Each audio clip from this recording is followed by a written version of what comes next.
At this point, we're familiar with training graph neural networks for node classification. In this example, we'll see how we can perform graph classification using GNNs. Graph classification refers to the problem of classifying entire graphs given a dataset of graphs based on some structural graph properties. In graph classification, we want to generate embeddings for graphs as a whole. So we want to embed entire graphs, and we want to embed graphs in such a way that we can classify or categorize these graphs. Here I am on a new notebook, Graph Classification on Proteins Data, and I'm connected to a T4 GPU. On the top right, notice Connect says T4 as before on Colab. We have to install the Torch Geometric library because this is not available as a part of the built-in configuration. So make sure you go ahead and pip install Torch Geometric. I'll just run matplotlib inline so that all of my matplotlib charts display inline within the hosted notebook. Let's go ahead and set up the dataset that we are going to be using for graph classification.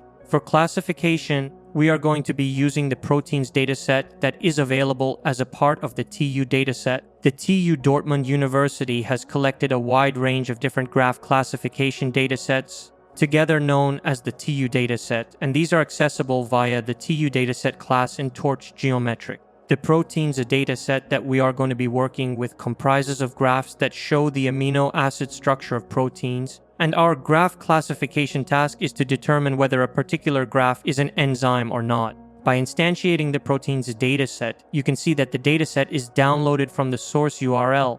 This proteins dataset comprises of many individual graphs. If you run the len function on the proteins dataset, you'll be able to see that there are a total of 1,113 graphs in this dataset. Each graph represents the amino acid structure of a protein, and the protein can either be an enzyme or a non-enzyme. Now, this dataset has features associated with each node in every graph. There are 3 features for each node, so you can see that every node doesn't have a huge number of features to represent the information content in that node. The 3 node features are node degree, clustering coefficient, and node label. Node degree is something that you're familiar with. That's a numerical feature indicating the degree, that is the number of connections of that node. The second feature, the clustering coefficient of a node, measures how close its neighbors are to forming a complete subgraph, a clique.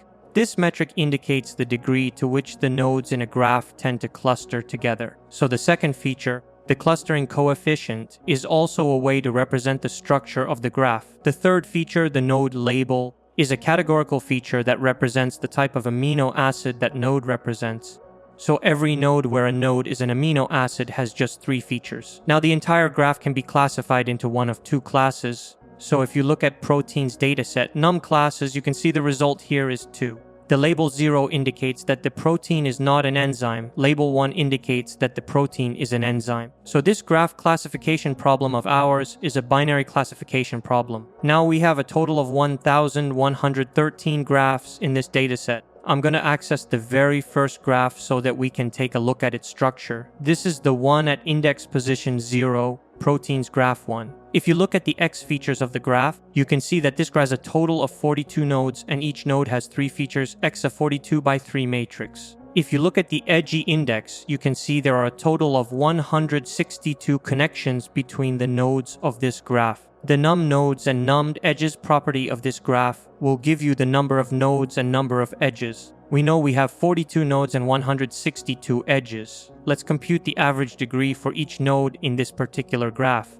We divide the num edges by num nodes, and you can see the average node degree here is 3.86. A single node in this graph is connected to 4 other nodes on average. Now this particular protein graph, the first one in our dataset has no isolated nodes. You'll see that has isolated nodes returns false. So every node is connected to at least one other node in the graph. This graph also does not have any self loops. That is, no node is connected to itself, has a self loops is false. All of the protein graphs tend to be undirected graph. And you can see this here in this first graph is undirected will return true.